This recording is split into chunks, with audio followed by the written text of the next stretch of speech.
تو محترم سامعین، ہاتھ کانوں کی لو تک اٹھانا یہ سنت ہے، ہاتھوں کو یہاں تک یہ لو تک انگوٹھے لگانا یہ سنت مبارکہ ہے۔ تکبیر تحریمہ کے لیے ہاتھ کانوں کی لو تک اٹھانا سنت ہے، جس کے حق میں عرض ہے حدیث مبارکہ کہ پیارے آقا صلی اللہ علیہ وسلم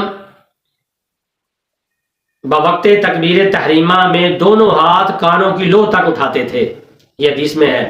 اور دوسری حدیث مبارکہ میں ہے کہ پیارے آقا صلی اللہ علیہ وسلم جب تکبیر کہتے تو دونوں ہاتھ اٹھاتے یہاں تک کہ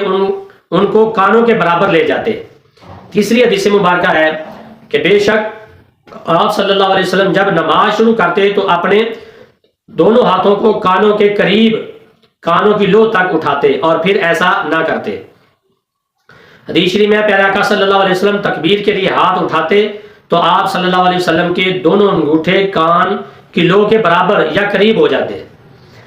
تو حدیث مبارکہ میں ہے آپ صلی اللہ علیہ وسلم کانوں کے برابر تک اپنے انگوٹھوں کو لے جاتے تھے۔ اگر دل میں تسلیم و رضا کی کوئی رتی ہو، یعنی کہ ماننے کی کوئی رتی ہو، تو ماننے کے لیے یہ ایک واضح اور حسن ترین حدیث مبارکہ ہی کافی ہے، جس کا راوی ثقہ ہر سنت کمال عروج پر بے عیب و صحیح و حسن ہے، حضرت سیدنا مولا کائنات علی المرتضیٰ شیر خدا رضی اللہ تعالی عنہ۔ آپ پہلی تکبیر میں کانوں کی لو تک اپنے دونوں ہاتھ بلند کرتے تھے، یہ حدیث شریف میں آتا ہے۔ تو مزید طحاوی شریف، شرح معانی شریف اور نسائی شریف اور اس کے ساتھ ساتھ بخاری شریف، ابو داؤد، نسائی شریف، مزید ابو داؤد، طحاوی اور ان تمام کتابوں میں سند کے ساتھ جو ہے اس کا ثبوت موجود ہے کہ صحابہ کرام بھی اسی پر عمل کیا کرتے تھے، اور مسند امام اعظم وغیرہ نے اپنی اسناد سے احادیث نقل کی ہے، مگر یہاں بخوف طوالت درج نہیں کی جا رہی، یعنی کہ بیان نہیں کی جا رہی۔ کندھوں تک ہاتھ اٹھانے کی وجہ کے بارے میں امام ابو داؤد نے سنن ابو داؤد میں لکھا ہے کہ ایک مدت بعد میں سخت سردی کے کانوں میں، یعنی کہ سردی کے دنوں میں حاضر ہوا تو میں نے صحابہ کرام کو دیکھا کہ ان پر موٹے کپڑے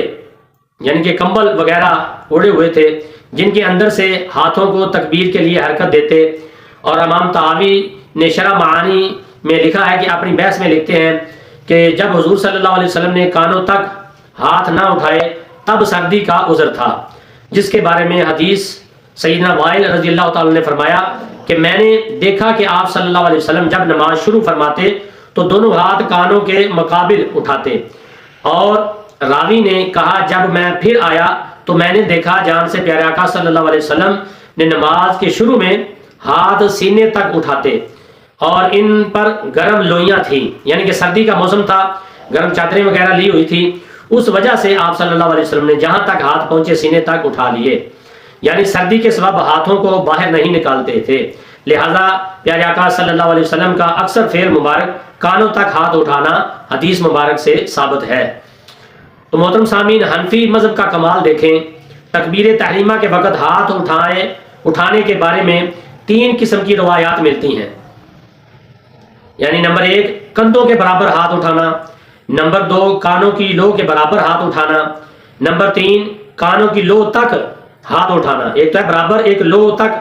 ہاتھ اٹھانا۔ ائمہ اربعہ میں کسی امام نے بیک وقت ان تینوں روایات پر عمل نہ فرمایا سوائے امام اعظم تابی رحمۃ اللہ علیہ نے، جو کہ امام اعظم تابی کا منشور حت الوسیع کہ پیارے آقا صلی اللہ علیہ وسلم کے ہر فرمان پر عمل پیرا ہونا تھا۔ اس کے پیش نظر آپ نے ہاتھ اٹھانے کی جو ترکیب ذکر فرمائی ہے، اس میں تینوں روایات کا لحاظ رکھا گیا۔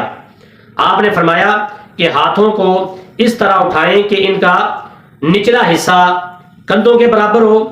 اور انگوٹھے کانوں کی لو کے برابر، جبکہ انگلیاں جو ہے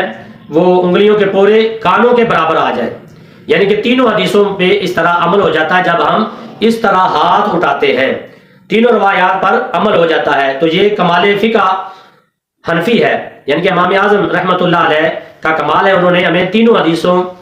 کے اوپر عمل کرنے کی ترکیب جو ہے ماشاءاللہ بتائی ہے الحمدللہ، اور یہ صرف فقہ حنفی کا طریقہ امتیاز ہے، تو پیارے آقا صلی اللہ علیہ وسلم کے ہر فرمان اقدس کو قابل عمل کر دیتے ہیں۔ اس سے ان لوگوں کی تردید ہوتی ہے جو فقہ حنفی پر محض قیاس آرائیاں الزام لگاتے ہیں۔ اس بنا پر سیدنا شاہ ولی اللہ محدث دہلوی رحمۃ اللہ علیہ نے فرمایا کہ بے شک مذہب حنفی میں نماز کا ایسا عمدہ طریقہ ہے جو سنت معروفہ سے سب سے زیادہ جو ہے موقف رکھا گیا ہے۔